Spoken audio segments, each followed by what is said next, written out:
क्या खूब कहा है किसी ने, हौसलों से मिलता है सफलता का मुकाम। आसान नहीं है इस दुनिया में कमाना नाम। हेलो दोस्तों, मैं हूँ लीना नानकानी। स्वागत है आपका मेरे चैनल पर। सुनाती एक छोटी सी कहानी। एक बार मैं अपने गांव जा रहा था। रास्ते में एक छोटे से स्टेशन पर ट्रेन रुकी। वहाँ 15 मिनट का ठहराव था, इसलिए मैं थोड़ी देर टहलने के लिए प्लेटफॉर्म पर उतर गया। स्टेशन पर काफ़ी भीड़ थी। मेरी नज़र अचानक एक बेंच पर बैठे एक व्यक्ति पर पड़ी। मैं उसे गौर से देख ही रहा था कि ट्रेन का हॉर्न बजा और मैं जल्दी से अपनी सीट पर लौट आया। ट्रेन में बैठते ही मैंने चाय का ऑर्डर दिया। चाय पीते पीते मेरे दिमाग में पुरानी यादें तैरने लगी। मुझे वह रात याद आई जब मैं खुद रेलवे स्टेशन पर बैठा था, अपनी जिंदगी की परेशानियों से जूझ रहा था। रात घर आने लगी थी, तब भी एक व्यक्ति ने मुझसे माचिस मांगी। मैंने जवाब दिया, मैं सिगरेट नहीं पीता। वह मुस्कुराकर बोला, भाई मैंने सिगरेट नहीं माचिस मांगी है। मैं थोड़ा चिढ़ते हुए बोला, जब मैं सिगरेट नहीं पीता तो माचिस क्यों रखूं? वह हंसते हुए चाय वाले से माचिस और चाय मंगवाने लगा। फिर मुझसे कहा, हाँ आपकी बात सही है, पर मैंने उसकी बात बीच में काटते हुए कहा, आप क्या सोचते हैं, इससे मुझे कोई फर्क नहीं पड़ता। आप बेवजह मुझे परेशान कर रहे हैं, अपना काम कीजिए। इतना कहकर मैं दूसरी बेंच पर जाकर बैठ गया। थोड़ी देर बाद चाय वाला आया और मुझे चाय देने लगा। मैंने हैरान होकर पूछा, मैंने चाय का ऑर्डर कब किया? वह बोला, आपने नहीं, उन साहब ने आपके लिए मंगवाई है। अब मैं और गुस्से में जाकर उस व्यक्ति से भिड़ गया। आपकी प्रॉब्लम क्या है?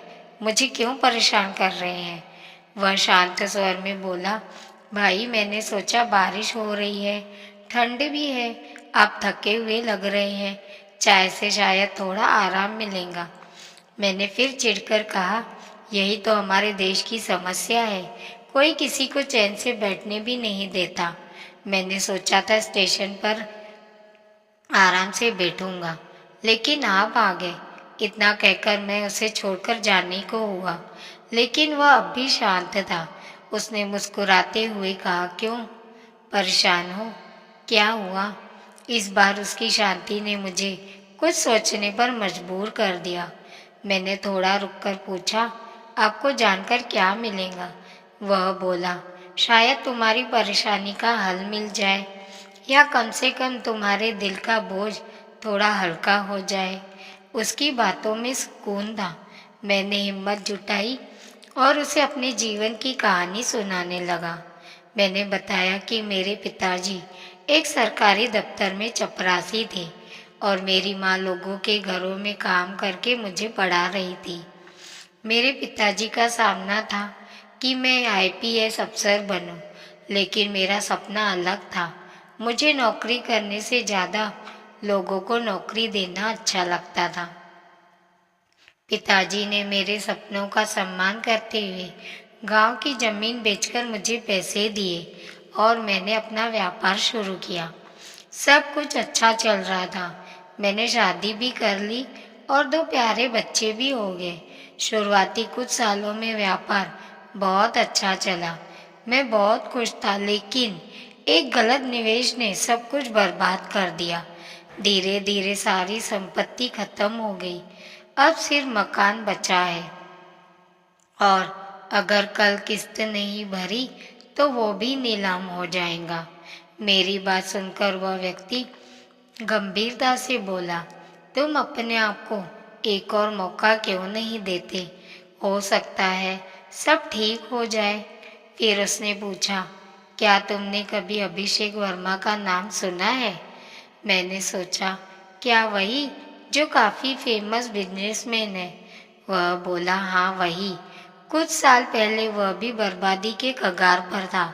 उसके पास चाय के तक के पैसे नहीं थे, लेकिन उसने अपने आप को एक और मौका दिया और आज वह पहले से ज़्यादा सफल है। मैं उसकी बातें सुनकर कहा, ये सब फिल्मी बातें हैं, असल ज़िंदगी में ऐसा कुछ नहीं होता है। और फिर आपकी हालत भी तो मुझसे बेहतर नहीं लग रही, कपड़े फटे हुए, चश्मा टूटा हुआ और हाथों में लकड़ी। वैसे आप हैं कौन? उसने धीरे से मुस्कुराते हुए कहा, मैं ही अभिषेक वर्मा हूँ। यह सुनकर मैं हक्का बक्का रह गया। उसने बेंच पर उठते हुए कहा, मैं रोज इस समय अपनी पुरानी यादों को ताज़ा करने स्टेशन आता हूँ, और अगर मुझे कोई मेरी जैसी हालत में मिलता है तो उससे बातें कर लेता हूँ। इतना कहकर वह बाहर निकला और एक चमचमाती कार में बैठकर चला गया। उस रात के बाद मैंने भी अपने आप को एक और मौका देने का फैसला किया। अगले दिन मैंने बैंक जाकर अपनी समस्या बताई और थोड़ी मोहलत मांगी। बैंक ने मेरा रिकॉर्ड देखकर मुझे थोड़ा वक्त दिया और फाइनेंस की भी व्यवस्था कर दी। मैंने फिर से अपने व्यवसाय को शुरू किया और धीरे धीरे सब कुछ पटरी पर आने लगा। आज मैं फिर से सफल हूँ। ट्रेन की सीट पर बैठा मैं ये सब सोच ही रहा था कि टीटी की आवाज़ ने मुझे वर्तमान में खींच लिया। मैंने टिकट दिखाया और देखा कि मेरा स्टेशन भी आने वाला था। कुछ देर बाद मैं ट्रेन से उतरकर टैक्सी में बैठा और घर की ओर चल पड़ा। हो सकता है दोस्तों, आप भी कभी जीवन की कठिनाइयों से हार मान बैठे हो। शायद आपके पास कोई अभिषेक वर्मा न आए, लेकिन फिर भी खुद को एक और मौका देना कभी बंद मत कीजिए। हो सकता है आपकी ज़िंदगी भी बदल जाए। याद रखें, जब तक हम खुद को एक और मौका नहीं देंगे, तब तक हमें कभी भी पता नहीं चलेगा कि हम क्या कर सकते हैं। तो दोस्तों, आज की यह वीडियो आपको कैसी लगी कमेंट में ज़रूर बताएं। मिलते हैं दोस्तों ऐसी ही एक कहानी के साथ अगली वीडियो में। तब तक के लिए अपना ख्याल रखिए और हमेशा मुस्कुराते रहिए, कभी अपने लिए तो कभी अपनों के लिए।